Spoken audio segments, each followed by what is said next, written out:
When doctors get it wrong, not only did the police grab one shooter's guns after his GP mistook physiotherapy for psychotherapy, they charged him with lying on his certificate application. Daniel Maddock tells his story. I've been asked to actually charge you. Charge you with a couple of offences. We're messing about in boats. The Sea Angling Classic takes place, and we're there. Terry Doe continues to train James Marchington at the Airgun Academy. We have Ian Hodge from Ian Hodge Fieldsports on the most popular clay guns he sells. David returns to the Fieldsports News stump. We have a year's supply of dog food to raffle, and James has the latest YouTube hunting films in this week's Hunting YouTube. Welcome to Fieldsports Britain.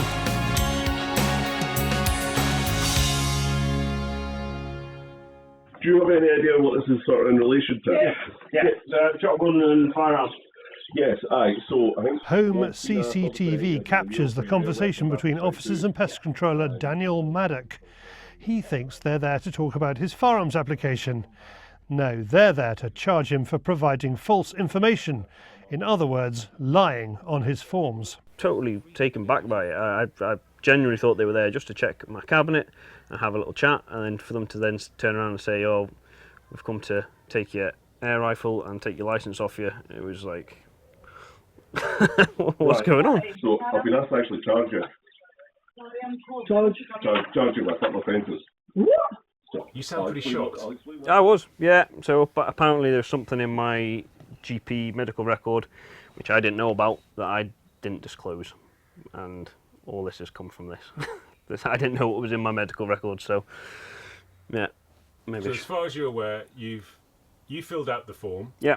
Your GP sent a form in. Yep. But those two, as far as Police Scotland are concerned, don't match up.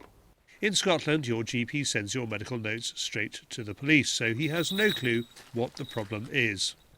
It seemed simple at the start. Went to the GP, paid about £180 for my doctor's note, and yeah, that was in January, and I didn't hear anything until June. Okay. As well as flying birds for his work, he also needs an air rifle. It was his boss who asked if he could add a firearms licence to his airgun licence, which is now a requirement in Scotland. Now he has neither. So what is the issue here? Daniel thinks, from conversations with the officers, plus a call from a national firearms officer, depression seems to be the issue, though he says he's never sought help for mental illness. His best guess is that it has something to do with being assaulted a few years ago and possibly asking for some physio on his legs. 2019 I got assaulted and I got a fractured skull, bleed on the brain, and that was one of the points that they pointed out, that I didn't declare this, which I didn't think was notifiable, that I got assaulted. To my knowledge, I haven't had any long-lasting effects from that, but apparently there's something in my GP form that is. But there's no way to put that as such on the form? Not that I'm aware, no. No, okay. No. Okay. So they were suggesting that you've been deceitful and were relying on your, yeah, on your form? saying that I've not disclosed things that should have been disclosed, but how can you disclose something if you don't know about it? Okay, but you've had some more information today, so tell me about that. Yeah, so I got a phone call from the National Firearms officer, and he said that that was one of the points that was on the list of his. And another point was that apparently on there I had reports of suicidal thoughts after a breakup, which I didn't think I had. That's news to me, that I was suicidal at one point, but I'm still here, so I must have been. It must have been that bad. Yeah. Tell me what you think that might be. So that's of interest, maybe for viewers. The only thing I can think is that I've said something to the GP, like when they've asked me, "How are you?" and I've said, "Oh, not so good. I've just broken up with my girlfriend," and then that is the only thing I can think that's happened that could have led to suicidal thoughts being on my record. But you went in for what? I was going in to see if I could get my knees sorted. I've had osteoarthritis disease in my knees since I was a young lad, and I was wanting to get back into being fit again, and I was wanting to try and get some physiotherapy on my knees, see if I can get them sorted out. Okay. So yeah. So potentially a note was taken then that Possible suicidal thoughts, which I have never had. I've never had suicidal thoughts at all. I've never had any mental health issues at all. Have you ever? You may know. Did you ever discuss feeling low or suicidal? As a Fieldsports member, he has also spoken to our friendly lawyer, Layla, and she says she'll advise him on the next steps once she gets to see the original medical report. The situation Daniel finds himself in is an inconvenience. What is really important is that those with firearms feel able to talk to their GPs about mental health issues. Thankfully, there are other ways of getting help if you need it. When there is an issue about mental health or physical health, you can talk to us in confidence. We have Jamie's helpline, who you can talk to us about anything in confidence. We also have the Nurse Advice Clinic. You can just contact us, book an appointment online or by the phone at a time that's convenient to you and speak to a nurse. These are registered nurses, but they are not connected to the GP or your practice. So that is in confidence. Here is the link to the Gamekeepers Welfare Trust, which offers a confidential helpline as well as support. Thank you, Daniel. Now, what's in this week's Fieldsports Extra? A terrier man, a bride with a shotgun, and a successful dong. Plus prize this week is 2 subscriptions to Scribehound, priced at around about £60 each, and there's a link to that below. Become a Fieldsports member now with insurance. You get Fieldsports Extra every week on Tuesdays, the night before this show. Watch Fieldsports Extra and you can find out how to enter our competition. Link to that below. Now, next week, it's the Game Fair. As well as me running the Carter Jonas Game Fair Theatre, we have a stand next door. There are prizes on the stand, including a Yeti cooler with 4 bottles of gin, and our lawyer Layla will be there to answer members' legal questions. We're also launching our group membership at the Game Fair for groups of 8 or more, such as clubs and syndicates, £80 per person, with the same legal cover and public liability insurance that the individual £90 membership has. Come and see us, get your clubs and your syndicates together. Next up, recently landed from China and smelling of noodles, it's David on the Fieldsports Channel News Stump.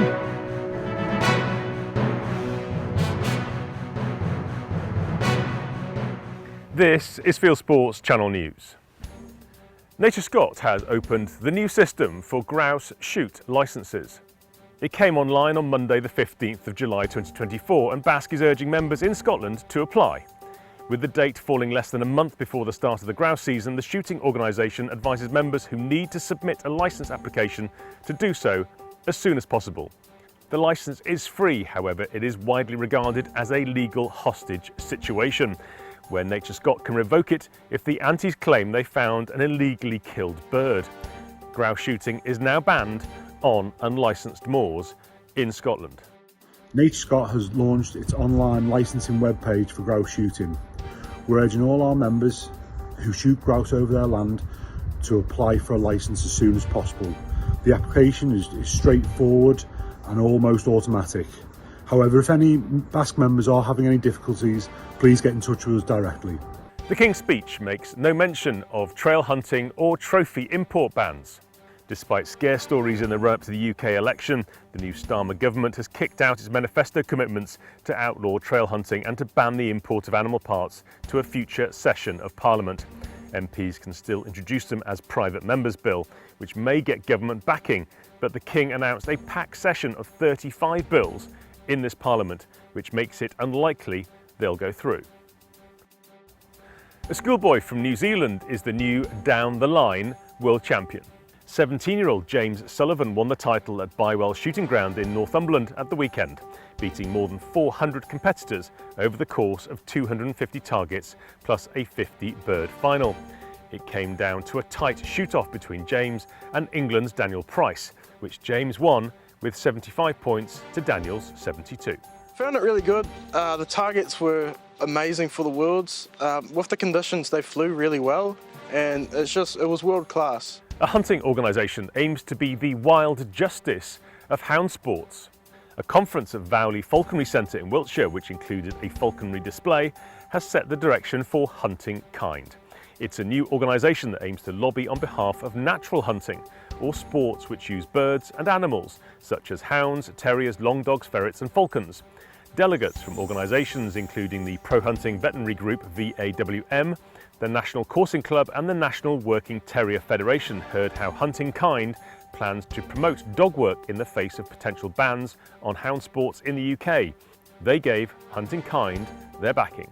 We're appeasing them, we're not actually standing up honestly and saying, hey, we want to hunt and these are the reasons why we want to hunt. So what Hunting Kind can do is get some people together, whether they're vets, anthropologists, scientists, zoologists, hunting people, normal people that just believe in the principle of liberty. A Leicestershire playground is to get a new lease of life as a military and tactical range, and it's keeping the playground open too. A Heckler & Koch Group company called NSAF bought Austin Shooting Ground in the Vale of Belvoir, reportedly for its £1.5 million market price. Austin was on the market for more than a year. The site is 21.4 hectares with clay and air rifle shooting facilities. Planning permission is also in place on the site to develop a 24-lane full-bore rifle range with 300 metre, 200 metre and 100 metre ranges, which will enhance the offering at the club. The new owner praises Austin's strong operational team and says it's looking forward to building on the work done by the previous owners to further enhance the clay shooting. Anti-attacks on shooters in Australia are increasing. Anti-duck hunting activist offences soared from just 2 last season on Victorian waterways to 30 during the 2024 harvest. According to figures released by the Victoria Game Management Authority, more than half of the breaches detected by their wetland patrols during the 2024 duck season were by antis. Thanks to Ken Payne for the story. Wolves in the Netherlands are losing their fear of man attacking children and pets. Earlier in 2024, a wolf took a poodle, which was just a metre away from its owner. This footage shows a wolf in the same area. Another wolf, also in the same area, attacked a little girl. She escaped with scratches and was not seriously hurt. Locals are not allowed to shoot them, so are using paintball guns to discourage them. But antis are fighting this in court. Thanks to Eric van der Horst for the story. Meanwhile, bear culls are taking place around the world in response to animal attacks. Romania has approved the culling of nearly 500 bears after a deadly hiker attack. Bears have killed 26 people and severely injured 274 others over the last 20 years in the southeastern European country. In Japan, in the year to April, there were a record 219 bear attacks, 6 of them fatal, according to official data. Under the current law, licensed hunters can fire their guns only after the approval of a police officer. The Japanese government plans to revise the law at its next parliamentary session so the guns can be used more freely, such as if there's a risk of human injury. And finally, it's been hailed as one of the most accurate strikes of Russia's war on Ukraine so far. A Ukrainian angler throws a fish at a Russian drone and hits it. However, no details have emerged about how the angler recovered the drone footage. You are now up to date with Fieldsports Channel News. Stalking the stories, fishing for facts.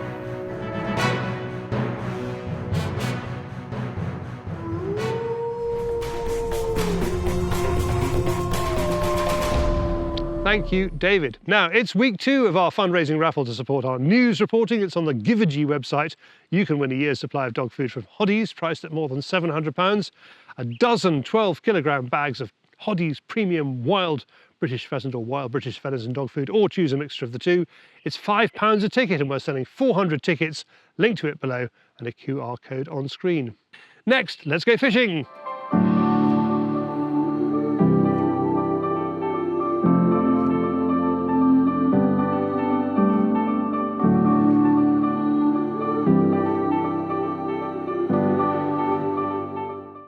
The Sea Angling Classic is entering its 3rd year. It's become one of the highest profile sea fishing competitions in Europe. This year there are 130 anglers taking part. One of the reasons this has become the premium saltwater competition in the UK is simple. The prizes on offer are incredible. Just take a look at Jason Williams and Liam Smith from the Isle of Wight. The boat they're in is an all-aluminium 40-knot rocket called an Extreme 745 Game King. It's worth over £130,000. That was the first prize for winning last year's event. Whoever wins in 2024 will claim a similar boat and trailer. The event is open to anyone. Obviously, you have to have access to a boat to fish in it, but everyone can take part. It's being held over 2 days with the competition grounds in the Solent. The area you're allowed to fish is carefully mapped out using GPS. Whoever wins this, whoever we're handing, prizes to on Sunday, is going to walk away with the most incredible prizes.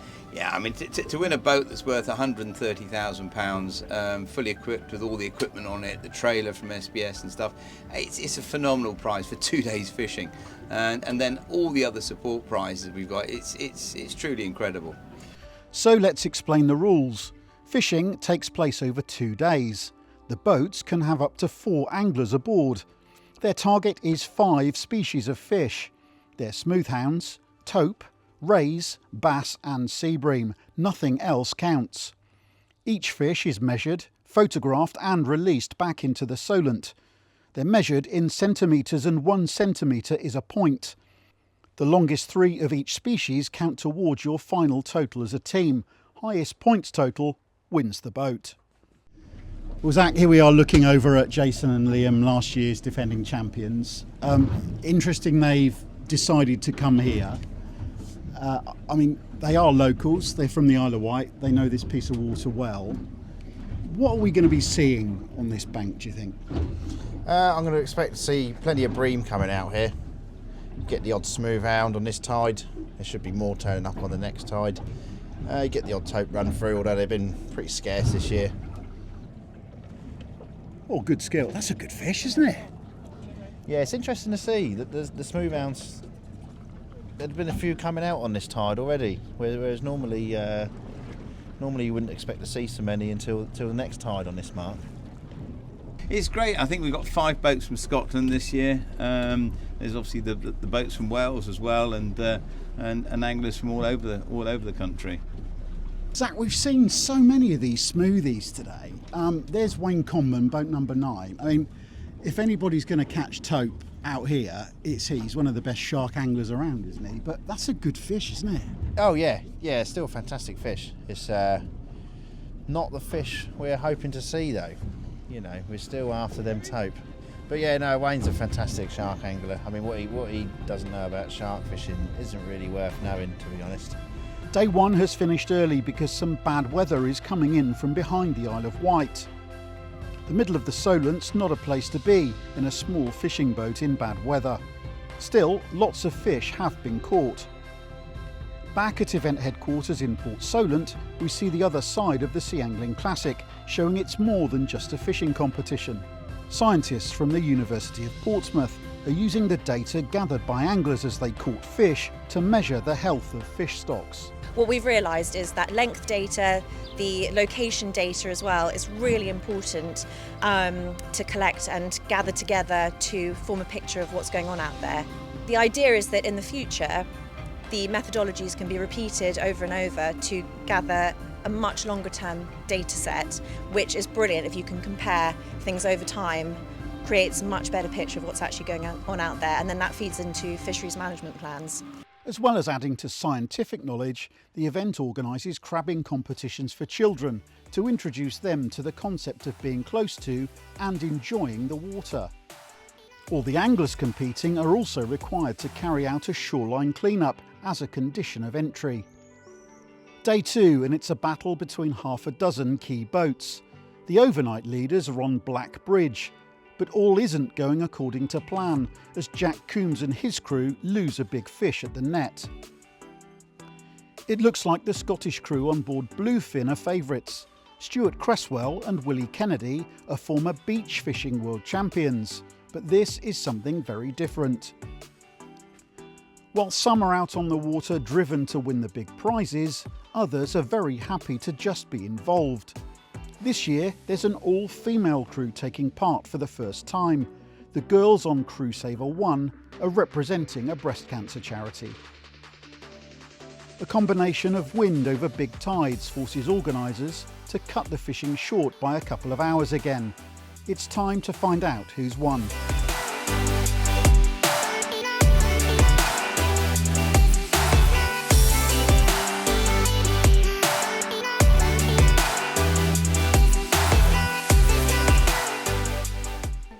the Scots who've done it. Stuart Cresswell, Willie Kennedy and Steve Towner drove all the way down from Scotland with their boat on a trailer to take part. Now they've got another boat to take home with them. Oh, it just feels great, and it really feels good. Obviously we fished really hard, all three of us, Willie and Stephen, put everything into it, and wow, we won it. It's amazing, amazing feeling.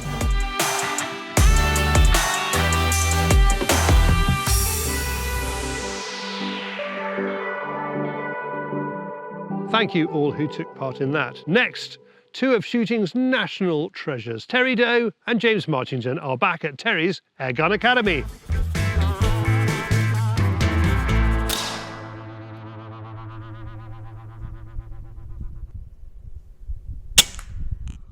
Right, James, I've known you a million years, and I know very well that what you really like in life is being lectured at, isn't it? Don't we all? Don't we all love to be told what to Guess do? what's coming? Ah, here we go. Right, this is not just for you, this is for every single person that takes part in our sport. I'll try not to be offended. This is the attitude thing, okay? You say I've got an attitude. This is the attitude. I'd like you to have this one. Within our sport, you can be, as long as you stick to the safety, ethics and legal parameters that are insisted upon, you can be anything you want at any level you like. Any level of dedication and commitment is fine, because this is for fun. The difference is, when it comes to shooting live quarry, there is only one standard, and that's the best you can be at the time you release that shot. I mean, this is for the quarry's benefit, you say? Yes. It's because we owe it to the quarry to do... We owe it to the quarry, we owe it to our sport, we owe it to ourselves to do this properly. If you want to enjoy a day plinking on the range, or just messing around with your mates, a bit of informal target shooting, a bit of plinking with a pistol, that is magnificent. But when you go in hunting mode, things change. At the moment of delivery, that shot has to be the best it can be, or it doesn't go. And there's the big one. It doesn't go. Make sure those pellets are the best match for your rifle. Make sure when you're setting that trigger up that it's exactly right for you. In an ideal world, you shouldn't ever be surprised that that animal has fallen over. You shouldn't go, blimey. Oh, didn't think that happened. That should never happen. Yeah. The actual shot phase should be the most clinical, absolutely foregone conclusion of the whole thing. If it's not, get closer. Yeah. Do everything you can to get closer. Sometimes that means you're going to let something run away. You're going to let it run away because you Yeah. couldn't set up the circumstances to ensure that you're going to take a clean shot. And I know there'll be people watching this saying, oh yeah, but if I did all that, I'd never get a shot. Well, that's fair enough. Improve the rest of it. There is no sort of second-rate standard with hunting. It's the best you can be. And however far out that is up to how good you are and how much you train and how much you develop. It's not up to the rifle. This thing here will put pellets through a wedding ring at 55, 60 yards all day long. We won't under hunting conditions. So we've no problem with equipment. We've no problem with the hardware. We can buy that in. What we can't buy in is responsibility and training, and we must deliver those, and they're fun, as I hope I've shown you. Yeah. So you didn't mind me lecturing you then? You did, didn't you? Too much. You resented a little bit of it. Who the hell does he think he is? Yeah. Anyway, it's been a pleasure being next to you. Absolutely. And I hope you take something from it. I'm sure you will. Definitely. And I've got somebody to go and practice that now as well. Here's to the next lesson. Thanks, Terry and James. Now to clay guns. Ian Hodge of Ian Hodge Fieldsports has strong views about what you should buy. Our clay guns range from relatively cheap up to pretty expensive. So we cover the whole spectrum. We've got plenty of cartridges for people to try, and plenty of clay traps that they can buy, and the clays to go with them if they want to practice at home or whatever. But yeah, and it's getting a bigger and bigger part of our business is clay shooting. A few years ago, we were concentrating more on the game because that's what I'd done. So that's what I stuck to what I know. But as things have moved on and the business has got bigger, more people coming into the shop, we've had to move into that big time. Well, not big time, but we've moved into it. And it is paid dividends. There's more and more to them. You can put weights on the barrels, on the stock, you can adjust the trigger to this and that, and yeah, not everybody wants that, but it is there, and some people love it. We also, a few years ago, took on one sponsored shooter, and that's now increased to 3. It certainly works both ways. We help them out, but they certainly help us out as well. advertising and promoting the shot, and it's also encouraging them, and they encourage other people, and it goes on. Lee Johns, he has a 694 similar to this. This one's got adjustable stock and all the bits and bobs that goes with it. He tells me he loves it, he shoots well, he quite often wins the competitions around, so if he's happy, I'm happy. And the 694 is a lovely Beretta. We've got two more. We've got Barney Jackson, who's shoots for England, and we got young Denzel Groves, who's not quite so young anymore, but he's a GB shot and has won numerous competitions all over Europe. And he's a first-class chap and in shooting and personality, really nice fellow. And it's a credit to the sport and to young people. For more, go to ianhodgefieldsports.co.uk. Thank you, Ian. Next up, from kit to the wider world of hunting and shooting on YouTube, brought to you by James Marchington, it's Hunting YouTube.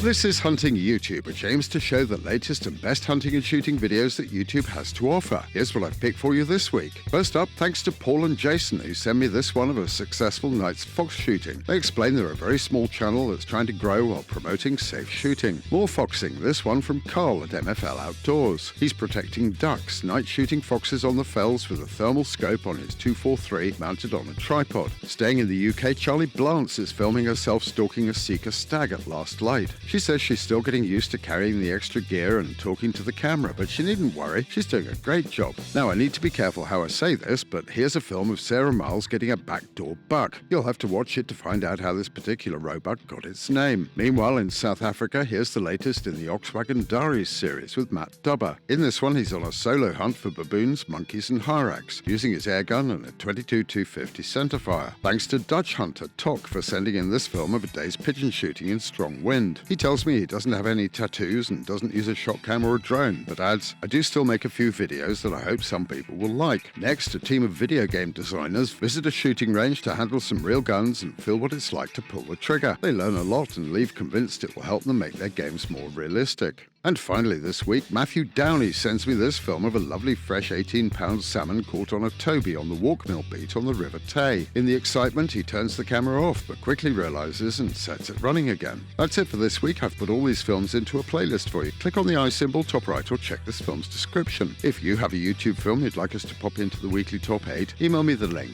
jamesm@fieldsportschannel.tv. Well, that's it for this week. If you haven't done so already, please whiz over to our website, fieldsportschannel.tv. You can click to like us there on Facebook and on Instagram. You can follow us on Twitter, subscribe to us on YouTube, pop your email address into our register page, and we'll contact you about this show. Fieldsports Britain is at 7 p.m. UK time every Wednesday. And this has been Fieldsports Britain. Good hunting, good shooting, good fishing, and goodbye.